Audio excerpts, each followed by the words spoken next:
از جمله اسباب و علائم خوشبختی ازدواج هست. ازدواج بین جامعه ما متاسفانه بعضی جوانان رو میبینیم 30 سال سن ناشده، بعضی از خواهران رو میبینیم 25-30 سال سن ناشده، میگن ما ازدواج نمیکنیم. چرا ازدواج نمیکنیم؟ چرا؟ نبی مکرم اسلام صلی الله علیه و سلم میفرمایند وقتی پسر بزرگ میشه، دختر بزرگ میشه، باید ازدواج بکنه. ازدواج یک مسئله‌ایه که عزت و عفت و پاکدامنی پسر و دختر حفظ میشه. پسری که 30 سال سن داشته باشه ازدواج نکرده باشه، خب در امنیت نیست، در آسایش نیست. قرآن میگه عین شکل دختر وقتی بزرگ شده میگه من ازدواج نمیکنم. چرا ازدواج نمیکنی؟ قرآن میفرمایه و من آیاتی ان خلق لكم من انفسكم ازواجا لتسكنوا الیها وجعل بینکم موده ورحمه ان فی ذلك لآیات لقوم یتفکرون.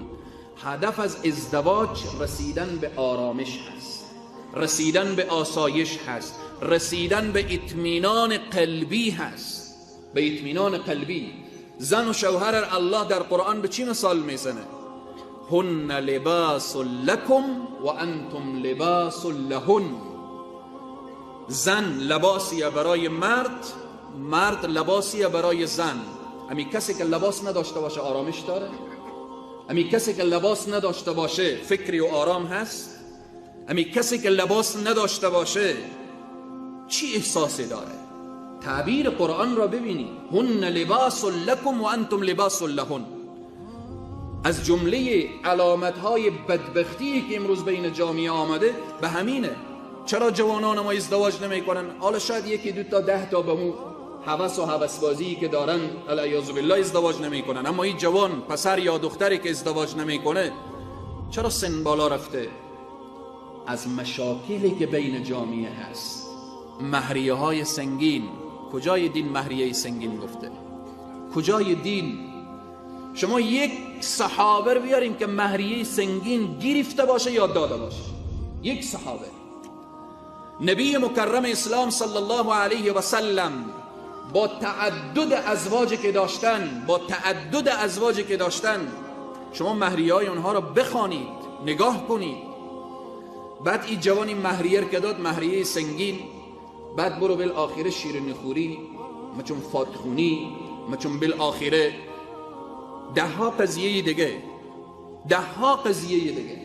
زمستانی و مچون تابستانی و بالاخره این سرسال شده باز از اعمال بدعت و زشت نوروزی. و در عید قربان کجای دین گفته که برای عروس گوسفندی ببر، گوسفند پیدا کنو و بالاخره باز به سر شاخی هم لطه بسته کنو یا قربانی. و اینا دین نگفته عزیزان من. این خود ما هستیم که خود در داخل یک چاه بگذاریم، بعد نفری رو بریم بگیم این سنگا و خاکار بریز به سر. اینها عزیزان من چرا خوشبختی پسر و دختر خود را متوجه نیستیم؟ چرا؟ به خاطر چی؟ مردم بیای نان بخوره، هر کس هم هر چی که دلی میخواه بگه، حرکت کنه بره، این پسر و دختر 10 سال بین اینا زد و خورد باشه. از جمله اسباب و وسایل خوشبختی ازدواجه، و او هم ازدواجی که به طریقه شرعی و اسلامی و قرآنی باشه. من تعجب میکنم به بعض انسانها که میایه بالاخره بر سر پسر خود، اولاد خود، دختر خود میای بعضی مسائل چنه و چونه و بالاخره این اون است. اولاد خود رو میفروشیم. این کسی که امروز اختطاف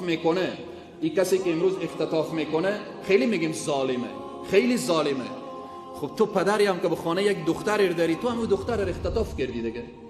منتظری که تا بالاخره صاحبی بیای 6 لک 10 لک 20 لک بده و بالاخره او نجات بده ببره. چی فرق کرد؟ فرقی چی شد؟ از پول مهریه دختر به حج رفتن حج قبول نمیشه. از پول مهریه دختر بدون اذن و اجازه دختر به راه خیر مصرف کردن قبول نمیشه. ازدواج از جمله علائم و اسباب خوشبختی پسر و دختر هست. دختر امروز بزرگ شده، چرا او شوهر نمیبره؟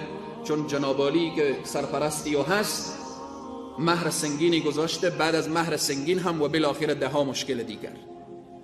و یا بی‌توجهی خود بعضی خواهران که به سر شوهر خود تعیین میکنه برو فلان تالار بگیر، فلان قصر رو بگیر، فلان بالاخره فلان و فلان و اینها. عزیزان من، و باز ای که عروسی میشه 10 گپ گفته دیگه. اگر اینها در دین یک جای میداشت، حالی از بین این جمع یکی استاده میشد میگفت امی خطیب صاحب امی پیران عروسی که میگیرن این که مستحب کو است دیگه. اما تو برو قرض بکن.